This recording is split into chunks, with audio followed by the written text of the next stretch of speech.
Thanks very much, Phil. It's such a pleasure to be here. And while I'm talking, I'm just going to ask all the panelists to come up and we'll introduce everybody. Questions from the slides? Oh, awesome. OK. So we've got Camille Stewart. It's great to see Camille.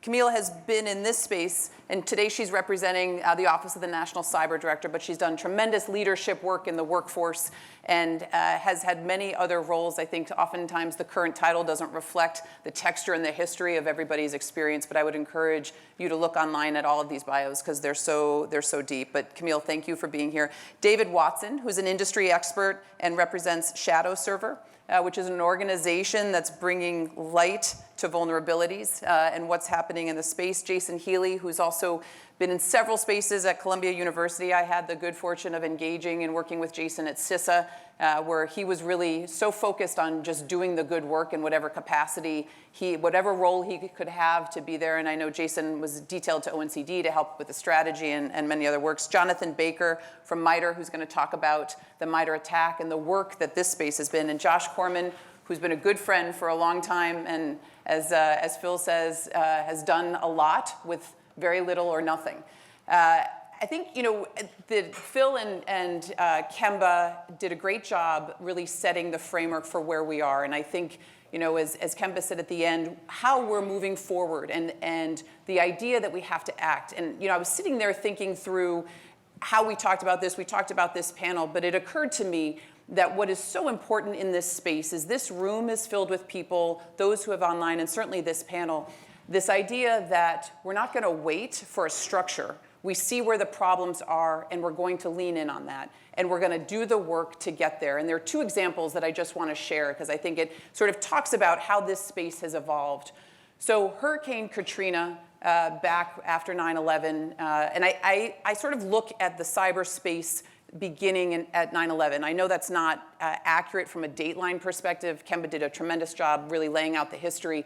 But from when we all started making this more of a broader issue, brought in disciplines, brought in expertise, we started really thinking through this with cyber and physical infrastructure. And I was working at a nonprofit during Hurricane Katrina that was working with industry and government. And we were on the phone right after it happened with industry and government talking about how are you going to get water to New Orleans? How are you going to get food to the people that are struggling? And there was this back and forth about industry and government and what are the bureaucratic rules. There was rules about how far a truck driver could drive, and that would mean that they wouldn't get there in time. There was a group of people that were on the call that said, you know what? You guys figured this out, but we're actually just going to go do this ourselves. And we're going to take the risk that is needed, but we need to get these resources to people, and we need to get them now. And it was this interesting element. I was thinking about this when we were talking through. It's when you see a problem, one of the things that the cyberspace truly represents is action. And so many of the people here, and certainly on this panel, are all about the action. And we've all been in this space in different ways. And so I'm just very grateful to each of you for the work that you've done, but also for the modeling of, as Kemba was saying, what's the risk of not doing anything? And I think what Phil has led, Tony Sager's here, who has done this in so many different ways, the idea that acting first and really figuring out how we do the good work and then being able to bring along the structure and the framework. And what we're talking about today is what's the framework so we can support this so this is sustainable. We appreciate that government has done work, industry has done work, and now we have this gap that's been filled by a lot of excellent efforts. And so what I want to start with is the examples and the case studies that we've identified. And I'll start with you, Jon, with the MITRE attack, because when we look at where nonprofits have filled a gap, what does that mean? And so if you could talk a little bit about the case study of what MITRE attack's done, the challenges that you've had, but where you see the opportunities. Yeah, thank you. Maybe first, if you've heard of MITRE attack, can you raise your hand? All right. So everybody in the room, almost everybody, I think I saw a hand up, has heard of attack. Can you raise a hand if your organization uses attack in your security program or you use it as part of the cybersecurity solutions you provide? Okay, a few less hands, but still a lot of hands there. So MITRE ATT&CK is a knowledge base of known adversary TTPs that's used around the world. I go to conferences and give talks in very similar response. Everybody's heard of it. Many, many organizations use it. Governments use it. Security teams use it. Industry uses it to develop and deliver capability to other organizations. We launched MITRE ATT&CK a little over 10 years ago as a list of adversary behaviors, or TTPs, that we had developed out of our own internal research program, and we recognized that there might be some value there. Well, over the past 10 years, it's grown to have over 400 organizations around the world contributing actively to it, helping to evolve it. It now really is, I think of it as infrastructure, kind of going back to that theme of infrastructure, that enables security teams to coordinate with each other across organizations, within internal sort of team organizational boundaries, about threat, how they mitigate threat, how they defend against threat, what threats they're looking for. And it really has become this sort of foundational, critical resource that industry then also uses to innovate on top of, right? But as it's grown and become sort of ubiquitous across the cybersecurity community, MITRE has continued to sustain it over time. The demands for it to continue to mature and evolve will kind of never end. It's always under pressure to do more. It's a living resource. It's not a thing that you do and you publish it and then you walk away and you're done. It's driven by threat intelligence. So as adversaries evolve, as our IT environments evolve, attack must also evolve to stay relevant. So over time, you've seen it grow from a handful of techniques to over 400 different techniques and sub-techniques that together represent the state of the known threat, right? And that gives us this foundation for the whole community to understand and defend against those threats and to really try to change the game on the adversary. So today, we're always in a position of needing to make a trade-off. There's so much more that we would love to do to advance attack for the community, but we have to focus on kind of a small subset of that that's really critical, recognizing that there's a lot of sort of missed opportunity out there. The other challenge that we have is that, you know, MITRE is a research-focused organization. The funding for attack comes directly at the expense of other research. We're supposed to always be moving on and looking at the next thing and tackling and trying to solve the next problem and releasing that, right? So by focusing so many resources on attack, it undermines the ability of MITRE to do its greater mission, right? And so it creates a tension, and that tension puts the overall funding and sustainment of attack at risk. Thank you. David, if you could talk about Shadowserver, because I think one of the things that the premise here that I don't know if we've articulated is in cybersecurity and securing the digital economy, we have what the government does, we have what industry does, and there was a gap, and that gap initially wasn't very small, but as it got bigger to secure the digital economy, entities came in to say these are threats that can't wait for a structure to align. And so if you could talk a little bit about the work that you're doing, again, the challenges and the case studies that have been most effective. Sure. Good morning, everybody. Shadowserver started back in 2004. We were, at the time, no one was talking about breaches very openly. And we realized that by sharing information from our own incidents, we could help become better defenders. Over the years, we've evolved from being 4 guys in a garage to becoming the world's largest provider of free cyber threat intelligence. We have some pretty big data sets, so to give you some ideas, we scan the entire internet many times a day, looking for misconfigured or abusable devices. We map out exposed attack surfaces. We deploy thousands of honeypot sensors all over the world to look for network attacks and new exploits. We have over 2 billion malware samples. It's growing by 1 million samples a day. And we execute those samples in sandboxes, specially instrumented computers, where we can observe calling out to criminal infrastructures and track it. We also work to disrupt botnet command and control channels, often with law enforcement or private sector partners. And over the years, we've supported many of the biggest takedowns behind the scenes with cybercriminal botnets or nation-state threat mitigation. Typically, we seize domain names under court orders. We redirect criminal traffic from criminal servers to our sinkhole servers, and we then protect the victims. That gives us some pretty unique data sets. We typically sinkhole between 400 or 500 different malware families a day, That represents millions of domain names being abused and millions of victims all over the world. So Shadowserver essentially tells you everything we know about your network for free every day. For nations, we tell the national CSIRT. We don't tell Google about Apple's network. We don't tell the US about the UK's network. We only tell you about your network and your national CSIRT. Over the years, we've been described as the internet's Ghostbusters containment system. We've also been described as a symptom of a market failure, something that shouldn't exist. But for many organizations that don't have big budgets, we represent between 60 and 99% of the data they receive on a daily basis. And that's used to drive their SOCs, their incident response systems, their early warning systems. So you're probably wondering, this sounds too good to be true. How's it all funded? That's the first question we always get. So Shadowserver is quite unusual as a non-profit. We have our own data center. We have about 60 racks of equipment. We have over 1,000 physical servers, 14 petabytes of data, and about 25 people keeping us running full time. It costs a minimum of $5 million a year to keep the lights on and the data feeds running. Ideally, we need about $8 to $10 million a year in order to actually thrive and expand. That's pretty tough as a small non-profit. It's a lot of money to raise, particularly when you're geeks who want to keep your heads down. So over the last few years, our biggest sources of funding have been the UK government in the form of cybersecurity capacity building grants from the Foreign Commonwealth and Development Office, the FCDO in the UK, as well as the UK NCSC. And also Craig Newmark. Craig's been very generous personally. He's going to be on a panel later today talking from the funder's perspective why he does that as part of civil cyber defense. We also have a sort of patchwork of other organizations, some of whom are in the room, including Ron Tech Foundation and MasterCard. So we get funding from a mix of corporate sponsors, from national governments, and from other NGOs. The challenges we face generally are it's really difficult to come up with a long-term sustainable model and actually have that funding in place while you're still trying to fight the bad guys and really counter threats.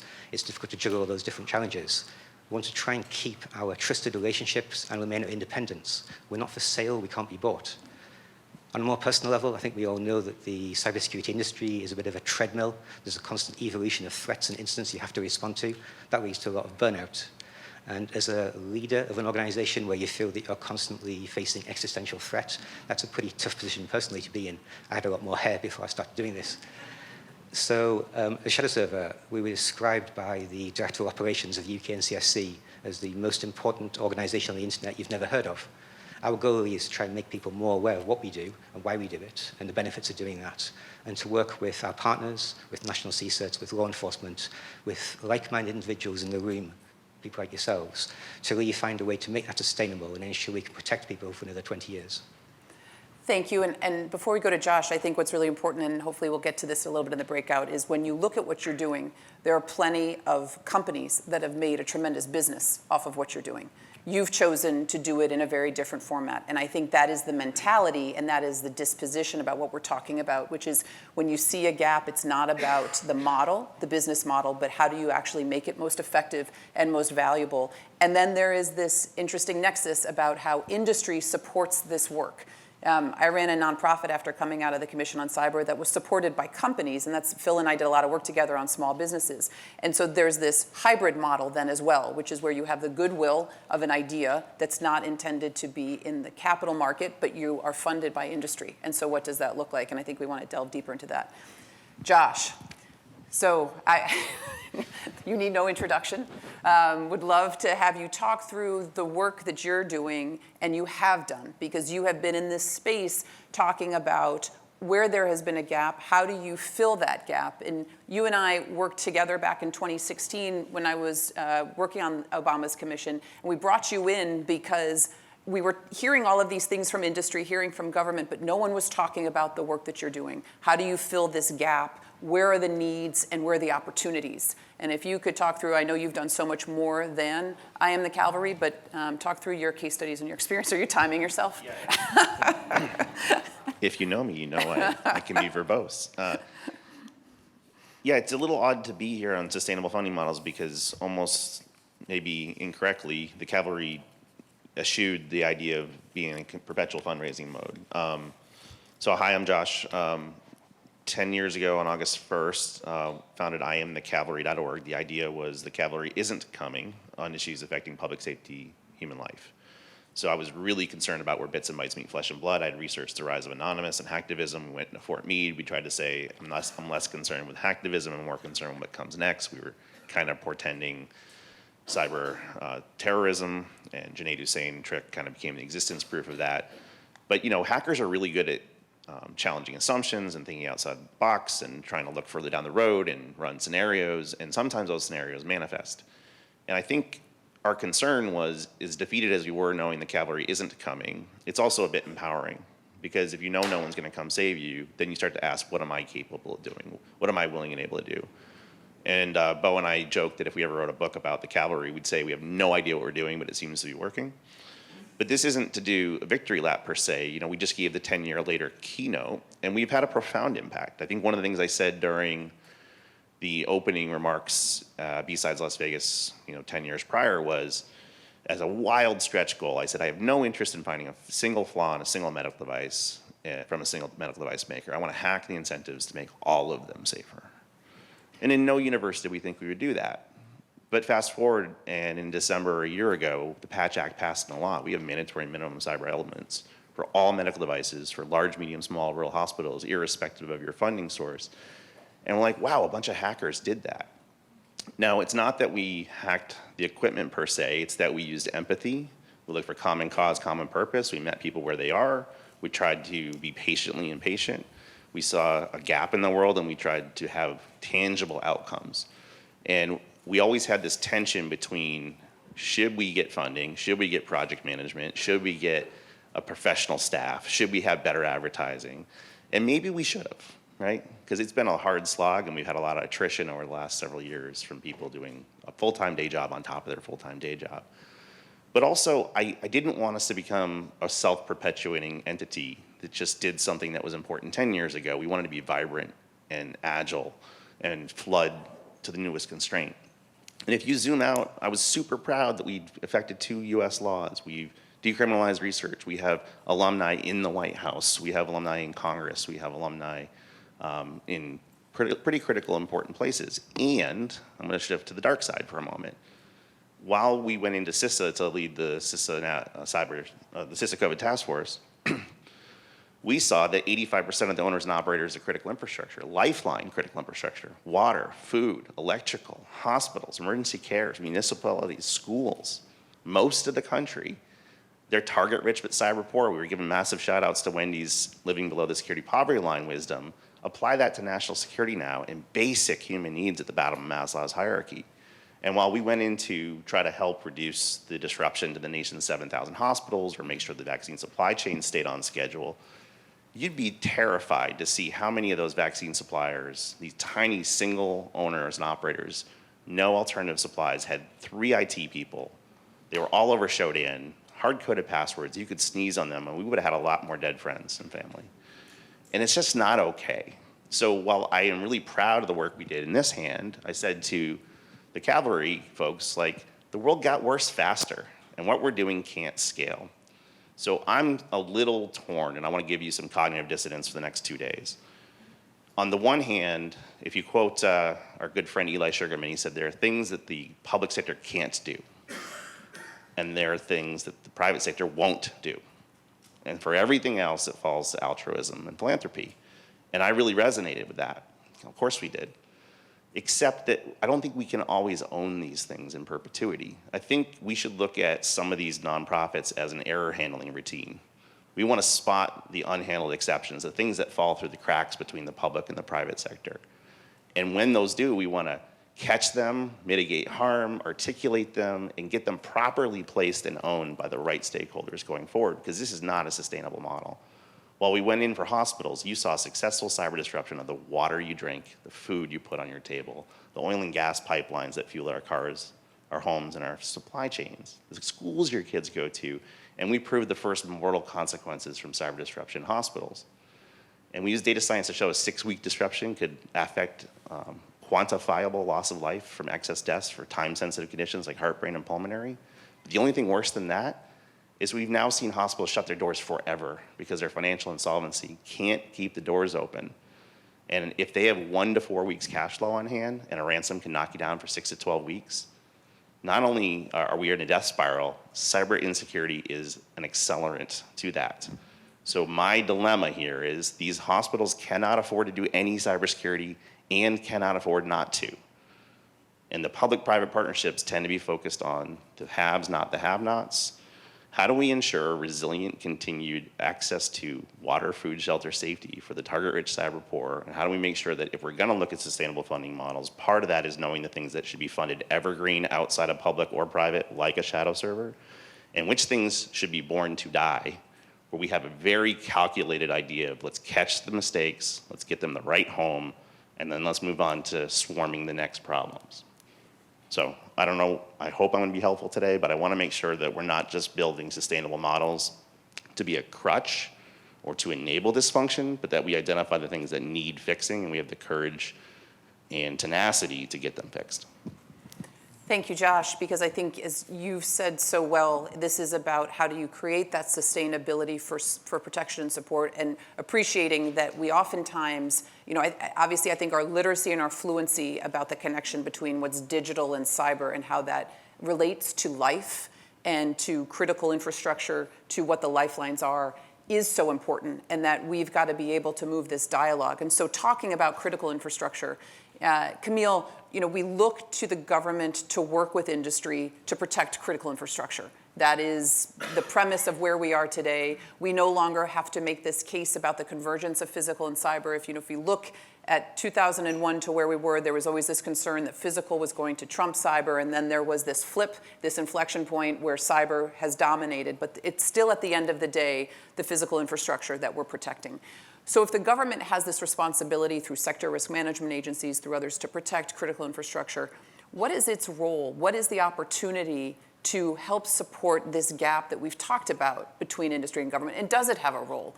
To Josh's point, this is about identifying the gaps and then being able to transfer the work to the appropriate stakeholder for sustainability, not creating the Band-Aid as being sustainable.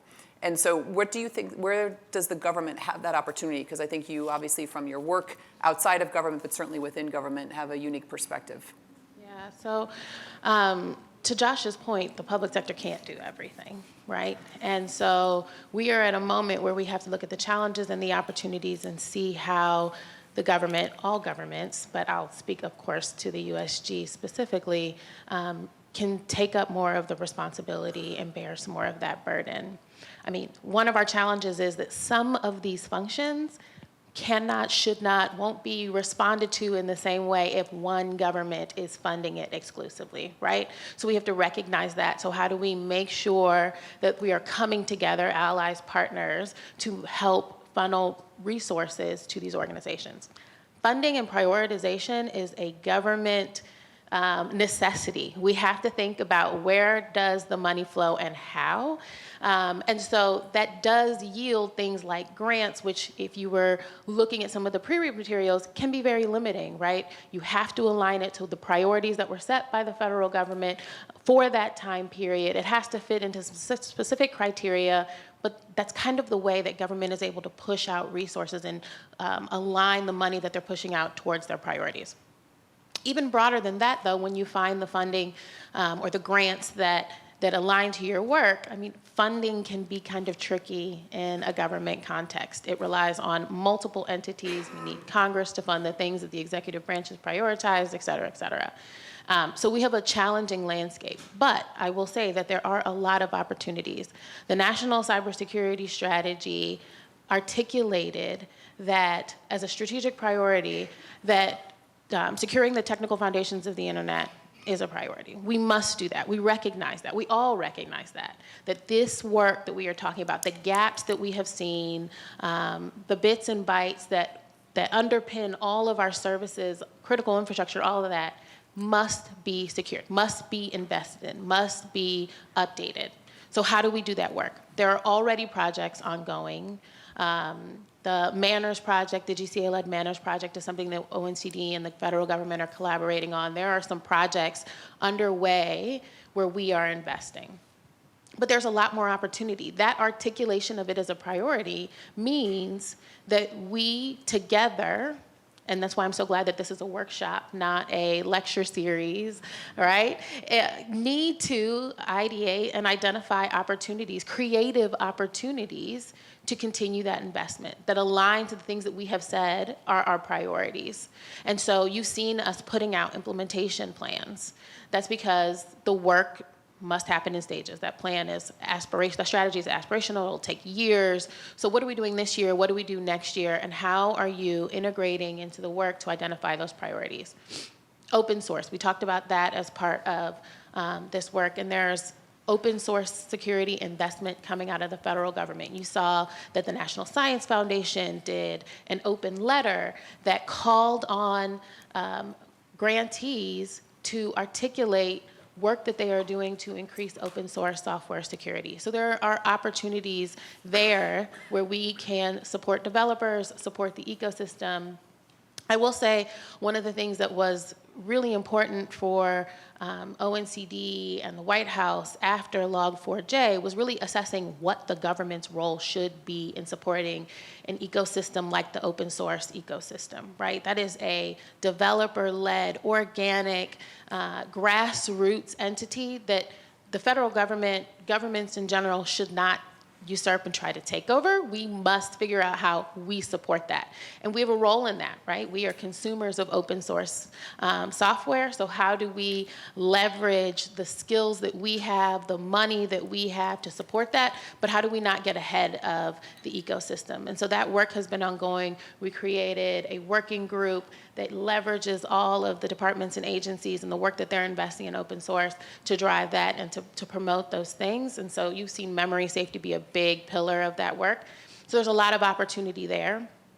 And then Josh and I were talking a little bit about how the PPD 21 rewrite is an opportunity. It is an opportunity. When that lands, even if the text of the rewrite doesn't specifically say that entities in this group need to get additional funding, in the implementation of that rewrite, there is a lot of opportunity to weave in this work. If we are saying that these vendors underpin national critical functions, then how do we make sure that they are resourced appropriately to be able to do their work? So just calling out a couple opportunities there. Everyone might know PPD 21. Sorry, PPD 21, thank you, focuses on supporting critical infrastructure. And so we've been talking a lot about critical infrastructure up here, and it is slated to be rewritten, and that should be out soonish. And so in the release of that update, what are we doing in the implementation phase that will underpin and support these organizations? Thanks, Camille. And before I go to Jay, I think what's important, so it's, PPD 21 is about how do we help identify critical infrastructure, what is critical infrastructure, and what does that mean?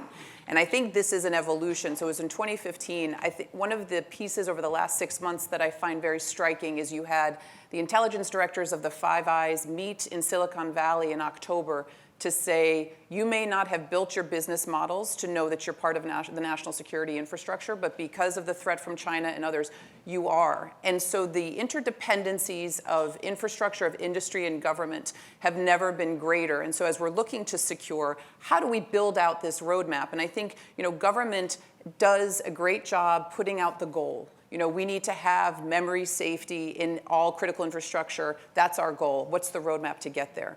And I think the challenge now is what is the role of industry, the nonprofits, in partnership with government to create that roadmap? And Jay, there's sort of nobody better given all of the different roles that you've had in academia, industry, and government to think through what are the challenges, why are we struggling with this, but where are the opportunities as well? And if you were to lay out sort of a roadmap as we're looking at this, what does that look like? Well, you've heard from the doers. Let's hear it for some thinkers. All right, right. So, time for the professor. And because one of the reasons why there's been all of this doing and we haven't necessarily had the impact that we wanted is let's sit back and let's categorize. Let's think about how we're going to get this activity that we're doing to scale. How can we make sure that we're getting our claws into the problem? And I was so glad that in the keynote, Kemba mentioned Cuckoo's Egg, because it really put a lot of this into context for me. Because when Cliff Stoll in 1986 was going through that very first cyber incident, he didn't have a support structure around, right? He had to rely kind of on volunteer networks, right? He had to go and call up hop by hop and say, hey, can you help me out to get through this? And that was 1986, and here we are almost 40 years later, and still too much of this is reliant on, hey, can you help me out?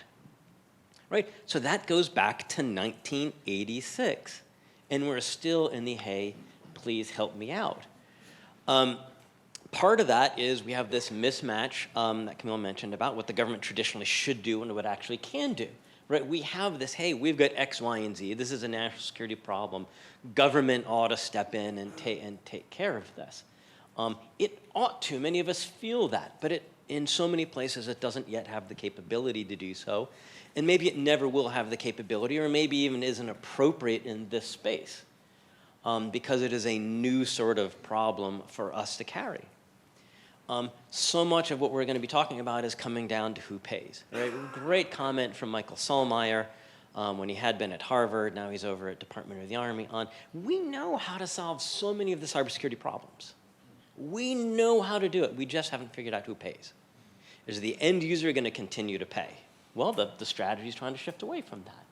Is it going to be the software manufacturers that are going to pay through liability? Is it going to be the critical infrastructure that's going to pay? Is it going to be the carriers who are going to pay? So really interesting how we'll break that down. I'm glad we got there. One of the areas that we're going to be looking at Columbia is getting around market failure. So much about what we talked about so far, even in this first panel and the keynote, and over the next day and a half, is going to be about the market failures. And yet I would argue we have done almost none of our homework on market failures. The strategy says market failure like 5 or 6 times. Well, what market failure? Which sectors have which market failures? And so we've got a Columbia Cyber Regulation Lab. We're going to try and dive into that. I would argue that the U.S. government has done more effort to look at, if we're going to say you can't do this merger or acquisition, we've got an economic theory, a legal theory, and we've got a substantial amount of the facts to say, here's what's happening there. I would say on our side, on the research side, on the economic side, on the political science side, and government, to go through and say, all right, let's really be clear about what's our economic theory. Look at economic theory, cyber market failures. We've got a lot of anecdotes. There's not a lot of research there. And so if we're saying the money isn't going to where the problem is, I think we can be doing a lot on academia and government to really break through that. The offices of the chief economist, for example, bringing them in and really laying this out. And in particular, we're not funding what scales best, but earns the best returns. And so that's why I'm really happy to see the venture capital community getting in here, because again and again, we've been through these situations. MITRE TAC framework, right? It's an idea, it's a doctrine, right? It's a set of good stuff that can fit on a whiteboard. And so much of the funding that we do goes into technology that's used in the enterprise, which does not scale, right? If we invent the perfect widget that is going to make us perfectly secure, we still have to have users buy 1 billion of those devices, configure them, keep their staff trained, integrate them into the environment, keep it patched. And yet that is where the bulk of our investment tends to go. It doesn't tend to go into the things that scale, like secure libraries, Rust, open source, the things that under the ecosystem that Camille oversees at the White House, that the strategy was trying to focus to.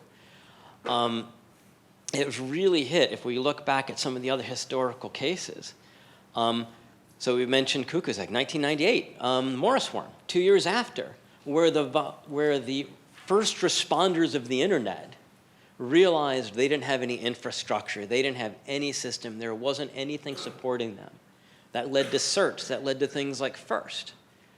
Conficker, which hasn't been brought up, 2010-ish, where you had the volunteers that were going out and using their own personal credit cards to stop the spread of this worm, briefing DHS about it, and then DHS took their slides and went to the White House to say, look at what's happening. right? Again and again, we've been through this for over 40 years, and so I'm really thrilled to look at what we can get at here. That looks at where these mismatch of what the government can do, what companies can do, what the volunteers need to do.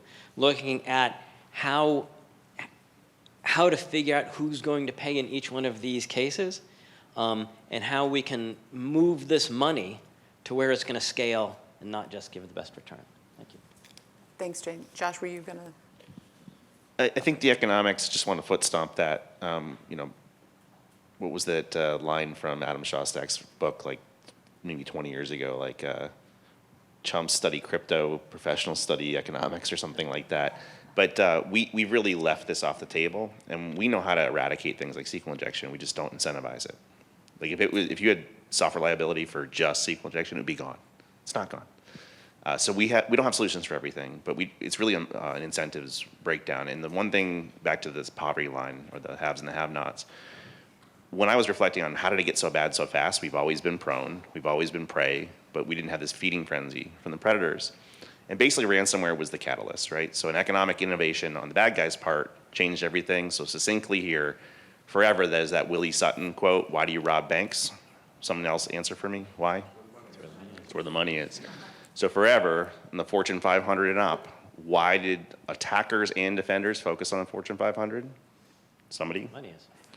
Okay, well, ransomware made it so that the unavailability of anybody down the pyramid could be monetized. So attackers figured out how to monetize the cyber poor. We haven't.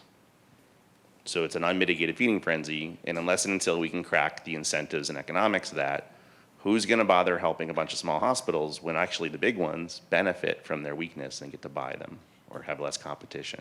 And we didn't call it out, but if we're going to talk mismatch incentives, which I'm really glad you did, I think we need to call out Bob Lord and the Secure by Design team at CISA, because really, if in modern times you want to start looking at mismatch incentives and tackling that, I think what they're doing is great. I'll just say on this point about Secure by Design, dates back to the first time I can find that in print, 1972. That said we can't do security by retrofit, right? So over 50 years, and to get to the Shiros, one of the folks that was on that report, it was the Anderson report for the U.S. Air Force, was a woman, Hilda Matthew, an NSA engineer, and that must have been a pretty lonely job, having been Hilda Matthew in those years. And I think that's such an important point. So under the heading of not trying to get into too much government, but obviously everyone knows Secure by Design. So Bob Lord came to CISA as a technical advisor in 2023 last year when we were looking at CISA, what are our priorities?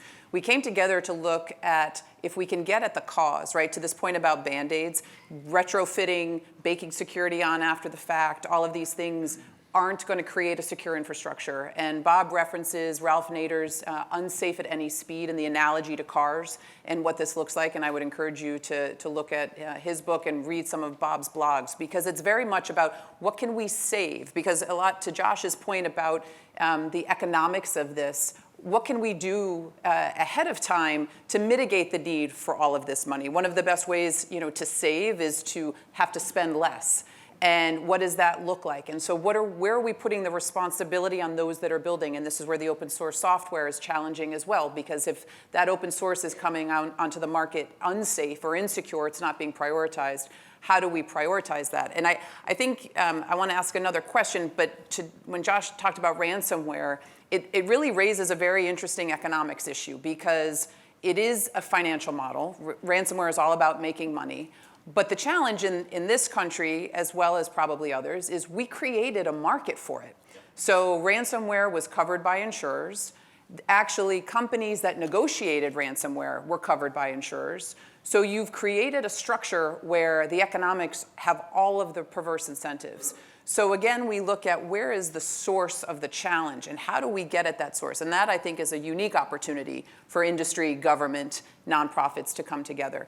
And so my question to each of you, we've got a few questions that have come through, and in the interest of time, as you look at all of this, because each of you have come at it from such a unique perspective, but appreciating that you're not going to wait for a framework or for appropriate funding or to make money off of this gap in the middle, what are your recommendations for a systemic way to manage funding for this. I think, as the point was made, we're not looking to necessarily sustain this middle piece, but this middle piece is going to be there. And we've got philanthropy, we've got funding, but what are we looking to achieve? And can we get on the same page as far as recommendations for a managed way to look at the challenge today and into the future? And Jon, I'll start with you. Yeah, sure. So I think some of the discussion has been about kind of the way I describe it is like kind of going upstream and trying to solve the problem at a much greater scale, right? I think that's critically important. We need to put effort there. But I also think that if you pick on like the example of the attack knowledge base or the work that the team does at Shadowserver, even while we're trying to solve that problem that scales, adversaries will continue to innovate. The environment will continue to change as we create new capabilities and we find new ways of using them.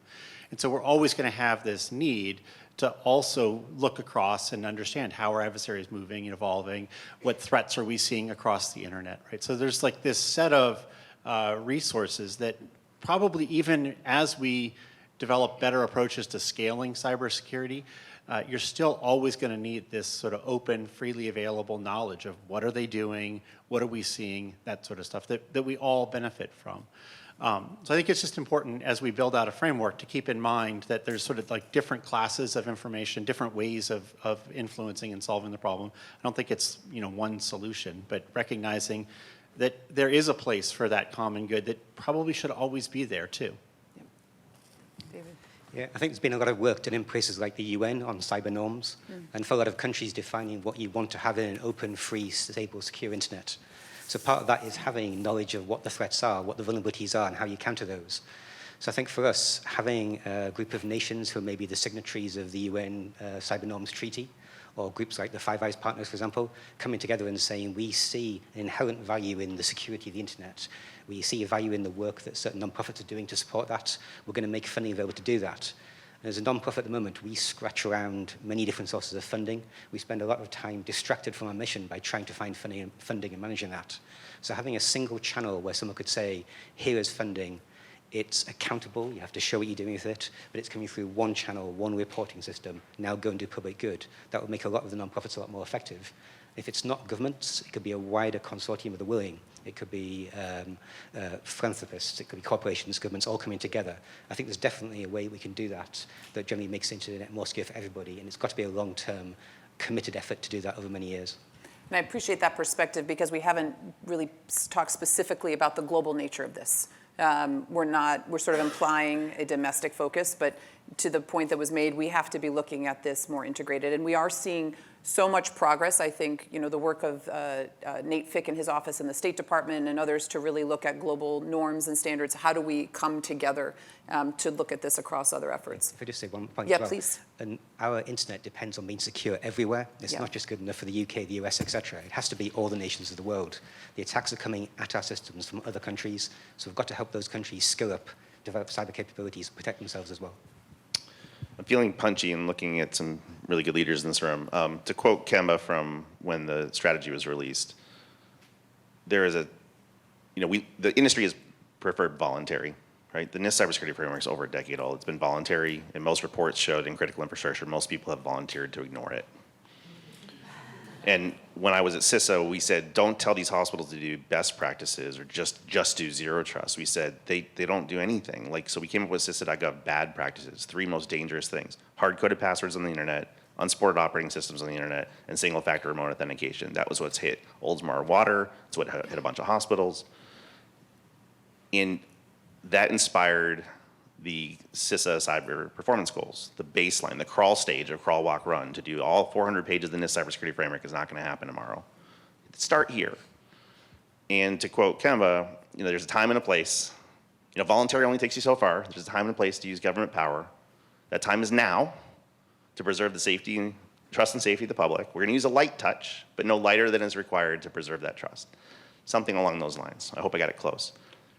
The response from the water sector to, you should survey which of these 38 controls, the crawl stage, you have. Not do them, survey them, was, we're suing you, how dare you. The response from healthcare sector and HHS is, the CPGs are too many, so we can't afford them. We can afford these 10. And it's like, this is what you need to actually prevent hospitals from getting shut down. This is what we can afford. So you design for what we need or what we can afford. So we have these like externalities, these unpaid bills on 85% of owners and operators. And I guess one way I think we can help be smarter with philanthropic is when we do identify those nuggets, like let's be better about open source, let's put the cost burden on the least cost avoider, let's try to come with minimum sanitation standards for restaurants or for hospitals or for whatever, that we actually follow through and we have the political will and the courage to see this through, because industry is going to say, we don't want it voluntary, there's a cost burden, it's an unfunded mandate, all those things are true. But at current course and speed, we're seeing lots and lots of hospitals close their doors forever. And when you can't get timely access to care, this starts to look like a third world country. So I think the nugget here is, I think we are doing a good job spotting stuff. We don't always see it through. So part of our effort and our funding should be seeing these things through. Thanks, Josh. Camille.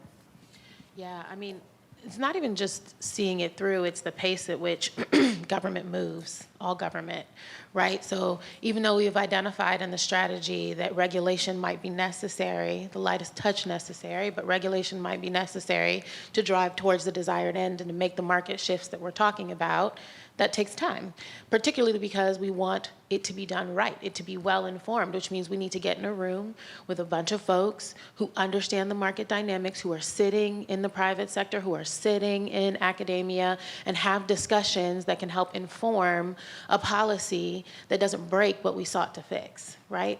And so, I mean, that's another complication to this, which is why we need both short-term and long-term solutions. We've got things that we need to fix in the long term, and we need to identify ways to leverage federal ecosystems, governments, and the models that they have to better support these places where we have filled gaps, right? I think if we get creative, and we're seeing more of that creativity as we pull folks in from academia, from the private sector, from common good organizations, we're seeing more of that creativity, but how do we integrate that into some of the critical infrastructure work that we're doing? How do we think about systemically important entities and how they're supported and how maybe these organizations are a part of that?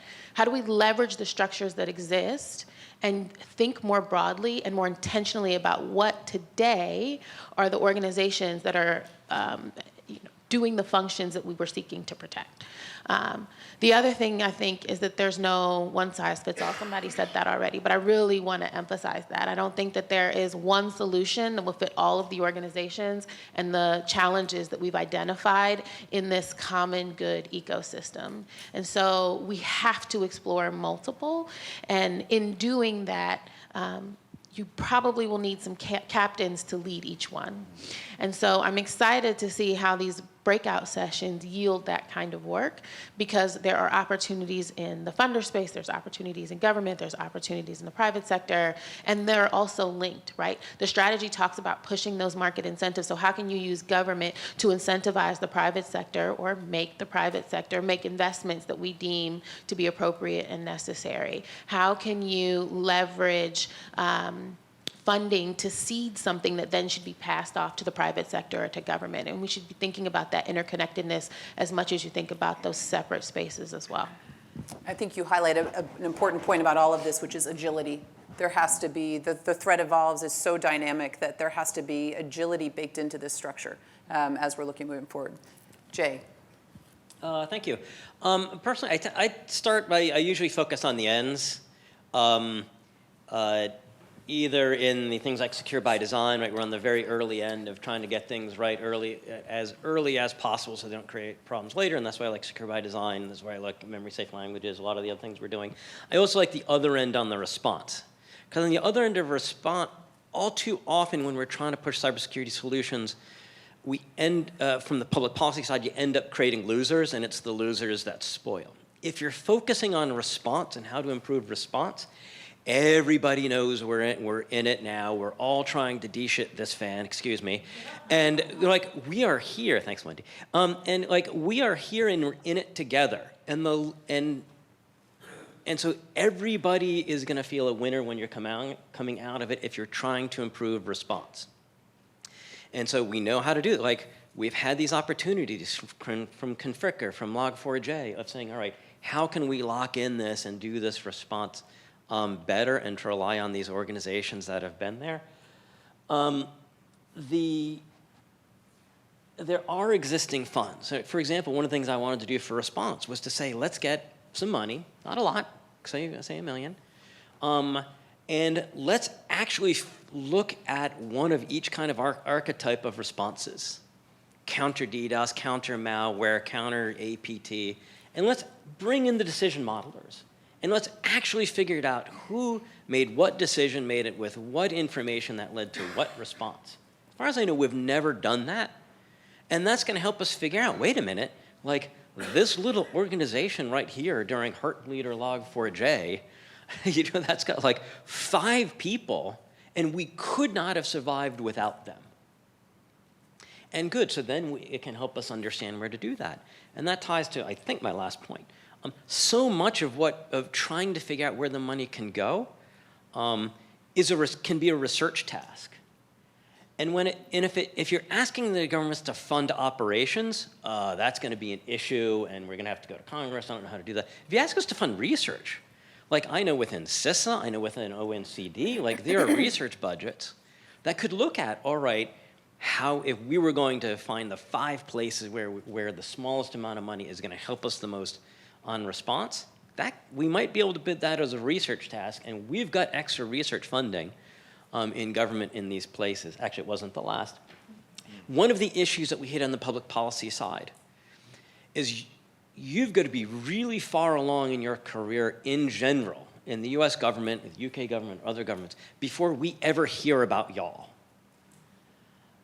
They know the big players, right? We don't know what Shadowserver is doing, because we hear about the CTI companies, like, yeah, okay, we know the MITRE attack framework, but we probably assume it's funded from somewhere else. We're not hearing about Configure Working Group. We're not hearing about FIRST. We're not hearing about these other places.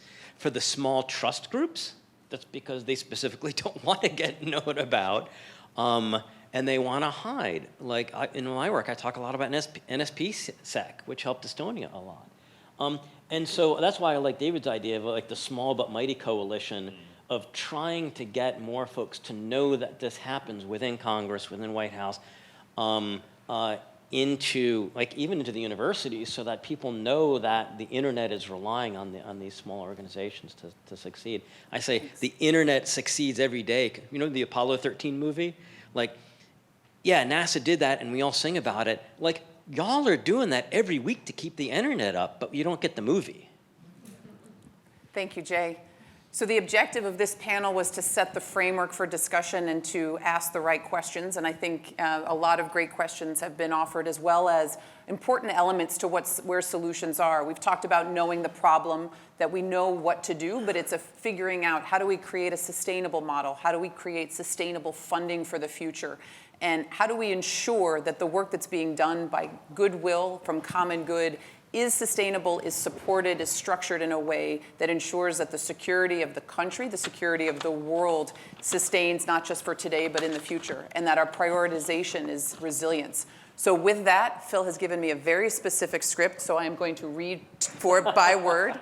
At 10, next is the coffee break. Thank you, Michael Daniel. I would have done that without the script from the Cyber Threat Alliance. At 10:45, we've got a coffee break right now. Please join one of 4 breakouts: governments, foundations, internet industry, and other industry.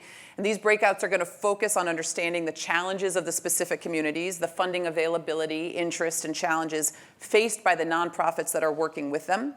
You may attend any breakout, and then we will be coming back at